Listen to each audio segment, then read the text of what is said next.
రోజు ఇంత అద్వితీయమైన మన సంస్కృతి ఉట్టిపడే విధంగా ఇంతమంది చిన్నారులతో సంస్కారవంతంగా నిజంగా అలా తీర్చిదిద్దిన తల్లిదండ్రులందరికీ కూడా ఒకసారి పాదాభివందనం చేస్తూ మరి వీళ్ళందరినీ మన సంస్కృతి సాంప్రదాయాలు వాటి యొక్క విలువ అని ఆవిడే ఒక నిదర్శనం డాక్టర్ సురభి గారు.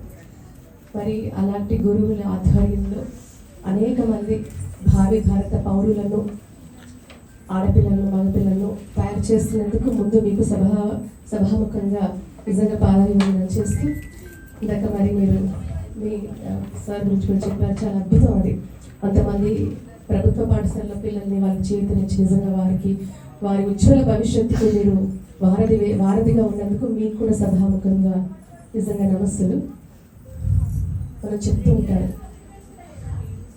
నా దేశం భగవద్గీత, నా దేశం అగ్ని పునీత సీత, నా దేశం సంస్కార గంగా, నా దేశం కరుణా తెలంగా అంటారు.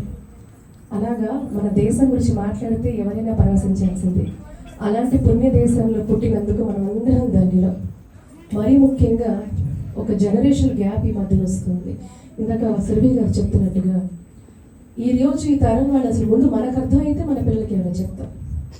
ఇందాక ఎవరు అంటున్నారు, నందేవాడిని ఏం చేసుకుంటాము అంటే నాకేం తెలియదు అంటున్నారు. అట్లా కానీ ఇలాగా అసలు ఎందుకు ఈరోజు మన శాస్త్రీయ నృత్యం అన్నారు, పుట్టే నృత్యం లేదు. శాస్త్రీయ నృత్యంలోనూ శాస్త్రీయత ఉంది. There is a scientific temperament. మన ఒక కర్ణాటకల్ మ్యూజిక్ కావచ్చు, క్లాసికల్ డ్యాన్స్ కావచ్చు, అంత వైవిధ్యమైన ఈ యొక్క నృత్య రూపాలన్నిటికీ సాక్షాత్తు ఆ నటరాజస్వామి దీనికి ఆయన ద్వారానే మనకి అందింది, శివయ్య. కాబట్టి అంతటి అద్భుతమైన ఈ యొక్క క్లాసికల్ డ్యాన్స్ ఒక సైంటిఫిక్ టెంపర్మెంట్ ఉన్నాయి. ఇందాకన్నారంటే యోగాను, ఏరోబిక్స్ ఇట్లాంటివన్నీ కూడా కలిపితే మనకి నృత్యం అని. కాబట్టి ఇది జస్ట్ ఒక నృత్య రూపంగా కాకుండా దీంట్లో దాగి ఉన్న ఒక సైంటిఫిక్ టెంపర్మెంట్ కావచ్చు, దీంట్లో దాగి ఉన్న ఒక శాస్త్రీయత కావచ్చు, ఇవన్నీ కూడా. అండ్ అన్నిటికంటే ఇంపార్టెంట్ ఏంటంటే ఈ ఆత్మ పరమాత్మతో పూర్తిగా లీనమయ్యి మనం ఈ ప్రక్రియలో ఉంటాం. So there is a divine connectivity. ఇది కేవలం ఒక ఆర్ట్ ఫామే కాదు, ఇట్స్ బియాండ్ దాట్. కాబట్టి దాని నుంచి ఇంకా పరిశోధనాత్మకంగా ఇక్కడున్న పిల్లలందరూ కూడా ఇదేదో ఒక క్లాసికల్ డ్యాన్స్ అని వదిలేయకుండా ఒక పరిశోధనాత్మకంగా ఈ తరం పిల్లలందరూ, యువత అంతా కూడా దీని పట్ల అవగాహన పెంచుకొని ఇంకా మరింత ఉత్సాహంతో, ఒక ఇంట్రెస్ట్తో అలాంటి దానికి ముందుకెళ్తూ, అలాగే చక్కగా ప్రతి దాని ముందు మన యొక్క చరిత్ర తెలుసుకుందాం. ఈరోజు భారతీయ అస్తిత్వం అంటేనే మన కల్చరల్ లెగసీ. అనేక సివిలైజేషన్స్ వచ్చే వెళ్ళిపోయాయి, కానీ భారతీయ సివిలైజేషన్ ఇంకా ఉంది అంటే మన సివిలైజేషన్లో ఉన్న గొప్పతనం అలాంటిది.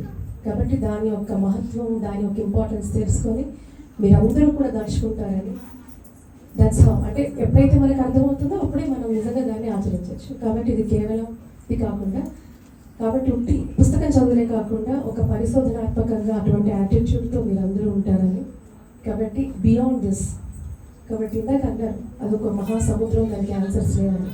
కానీ ఆ సముద్రంలో మనం ఎంత ముందుకెళ్తే అంత ధనియం. కాబట్టి మీరందరూ కూడా ఇది కేవలం ఒక ఇదిగానే చూడకుండా మన జీవితానికి అర్థం పరమార్థం ఇచ్చేది మన సంస్కృతి, మనం ఇప్పుడు ఆచరిస్తున్నటువంటి ఇలాంటి కళలన్నీ కూడా. కాబట్టి మీరు అన్నీ ఆచరిస్తారని, అలాగే పిల్లల్ని ఆచరించుకునే దానికంటే వాళ్ళతో పాటు మనం కూడా ఒక అడుగు ముందుకేస్తే తప్పకుండా పిల్లలు ఆచరిస్తారు. కాబట్టి డాక్టర్ సురభి గారు, థ్యాంక్ యూ సో మచ్ నాకు ఈ అవకాశం ఇచ్చినందుకు.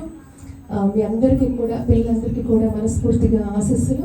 వారిని నిజంగా ఇంత అద్భుతమైన వాటికి ఎంతోమంది 140 కోట్ల మంది జనాభాలో 100 కోట్ల మంది హిందువులు అంటే 100 కోట్ల మంది ఎంతమంది తల్లిదండ్రులు పిల్లల్ని ఇలా ముందుకు తీసుకొస్తున్నారు. అలా తీసుకొచ్చే ప్రతి ఒక్క తల్లిదండ్రులకి నేను శిరస్సు నుంచి పాదాభివందనం చేస్తున్నాను. కాబట్టి ఈ తరం మనం అర్థం చేసుకొని ఈ జనరేషన్ గ్యాప్ లేకుండా మన సంస్కృతి ఎప్పుడు ఆచంద్రతారానికి ఉండాలి అంటే పేరెంట్స్ పాత్ర చాలా పెద్ద పాత్ర. కుటుంబ క్షేత్రం బాగుంటేనే సమాజం బాగుంటుంది. కాబట్టి అలాంటి అద్భుతమైన పాత్ర పేరెంట్స్. కాబట్టి మీరందరూ కూడా ఈ చిన్నారులకు ఇంతటి చక్కటి అవకాశం ఇచ్చి వాళ్ళని ప్రోత్సహిస్తున్నందుకు మరొకసారి మీకు విద్య నేర్పుతున్న మీ గురువులందరికీ కూడా మరొకసారి సభాముఖంగా పాదాభివందనం చేస్తూ నన్ను తలుచుకొని నాకు ఆహ్వానం ఇచ్చినందుకు నాకు ఇంతటి సౌభాగ్యం ఇచ్చినందుకు కూడా మీకు ఒకసారి నమస్తే. మీరు ఇంకా ఎన్నో ఎన్నో అద్భుతమైన ఇప్పుడు నేను చెప్పాలంటే ఒక రోజు ఒక నిమిషం సరిపోదు, ఒక రోజు కూడా సరిపోదు. అంతటి మహనీయురాలు ఆవిడ.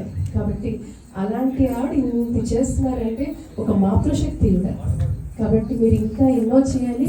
ఎంతోమంది చిన్నారులకు మీరు ఇంకా భారత పౌరుల్లా మీరు తీర్చిదిద్దారు మీ ఆచార్యం. మరొకసారి మీకు ధన్యవాదాలు. అద్భుతమైన ప్రసంగాన్ని ఇచ్చినందుకు ధన్యవాదాలు. సో మేడంని మనం ఇంకా సాగనంపాలి, ఎందుకంటే ఆవిడ లైవ్లో చాలా మంది